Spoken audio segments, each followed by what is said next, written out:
Hi friends, எல்லாருக்கும் வணக்கம். இந்த குக்கரி செக்மெண்ட்டை நம்ம பார்க்க போகிறது கோலாவுருண்டை குழம்பு. நம்ம ஆல்ரெடி கோலாவுருண்டை எப்படி செய்கிறதுன்றது ப்ரீவியஸ் வீடியோவில் நம்ம பார்த்துருந்தோம். வேணும்னா ஐ பட்டனில் நான் போடுறேன், லிங்க் போடுறேன், நீங்கள் பார்த்து கிளிக் பண்ணிக்கோங்க. இப்போது இந்த கோலாவுருண்டை நம்ம எப்படி செய்கிறதுன்றதை நம்ம ப்ரீவியஸ் வீடியோவில் பார்த்துட்டோம். மறுபடியும் ஒரு ரீகேப் பார்க்கலாம். கோலாவுருண்டை செய்ய 1/4 கிலோ மட்டன் எடுத்திருக்கேன். 1/4 கிலோ மட்டனை நல்லா கொத்துக்கறி, ஆக்சுவலாக நாங்கள் கடையில் வாங்கும்போது கொத்துக்கறியாக வாங்கினாலும் சரி, நீங்கள் அதை வாங்கி அதை மிக்சியில் அரைச்சி பண்ணிக்கிட்டாலும் சரி. பொட்டுக்கடலை வந்து நல்லா பொடி பண்ணி வச்சுக்கோங்க. காரத்துக்கு பச்சை மிளகாய், அப்புறம் வந்து கொத்தமல்லி, மஞ்சள் தூள், இஞ்சி பூண்டு விழுது, சோம்பு ஒரு தேக்கரண்டி, அப்புறம் கருவேப்பிள்ளை, சின்ன வெங்காயம், தேங்காய், இதை எல்லாமே நான் மிக்சியில் போட்டு அரைச்சிக்கிட்டு தேவையான அளவு உப்புவோடு சேர்த்து நான் மிக்சியில் அரைச்சிக்கிறேன்.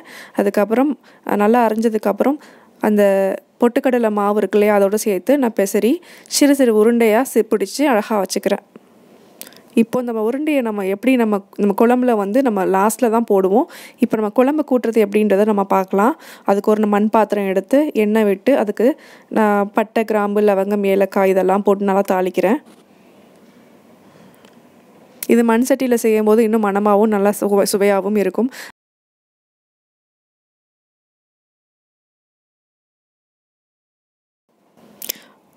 ரெண்டு டேபிள் ஸ்பூன் இஞ்சி பூண்டு விழுது நான் ஆட் பண்ணுறேன்.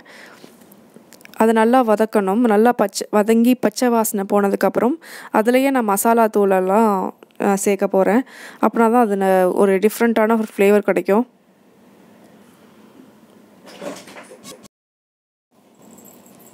ஒரு டேபிள் ஸ்பூன் மிளகாய்த்தூள் ஆட் பண்ண போகிறேன். இந்த மசாலாவோட நம்ம அந்த மிளகாய்த்தூள் ஆட் பண்ணி நம்ம அதையும் சேர்த்து வதக்கும் போது ஒரு ரொம்ப டேஸ்ட்டாக இருக்கும். சின்ன வெங்காயம் ஒரு கைப்பிடியும், அப்புறம் தக்காளி வந்து 2 தக்காளியும் நான் ஆட் பண்ணுறேன். இது நல்லா வதக்குறேன். நல்லா வதக்கி பச்சை வாசனை போனதுக்கப்புறம் நல்லா வதங்கிட்டுருக்கு. நல்லா வதங்கி பச்சை வாசனை போனதுக்கப்புறம் இதில் நம்ம மஞ்சள் தூள் 1/4 டீஸ்பூன் ஆட் பண்ணிக்கோங்க.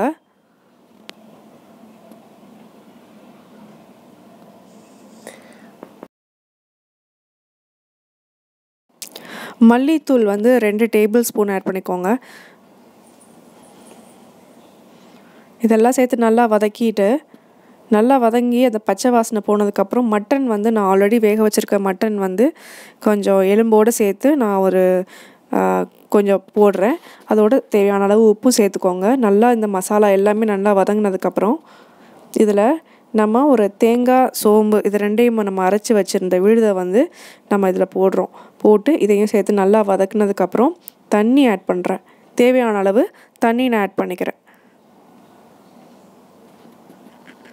நல்லா வதங்கிருச்சு. இப்போது இதில் வாட்டர் ஆட் பண்ணுறேன் பாருங்கள்.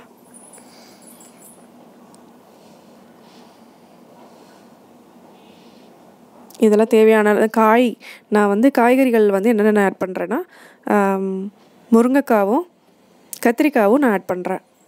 இது நல்லா கொதித்து நல்லா வெந்து வேகிற ஸ்டேஜில் இருக்கும்போது நம்ம இந்த நல்லா கொதியாக இருக்கும்போது தான் அந்த உருண்டையை எடுத்து நம்ம போடணும். நம்ம அதுக்கு முன்னாடியே போட்டோம்னா கரைஞ்சி போயிடும் குழம்புல. நம்ம இப்போ நல்லா கொதிச்சிருச்சு பாருங்கள். இந்த உருண்டையெல்லாம் எடுத்து போட்டு நம்ம வெந்ததுக்கப்புறம் பார்த்தீங்க அப்படின்னா நமக்கு இந்த பதத்தில் வந்துடும்.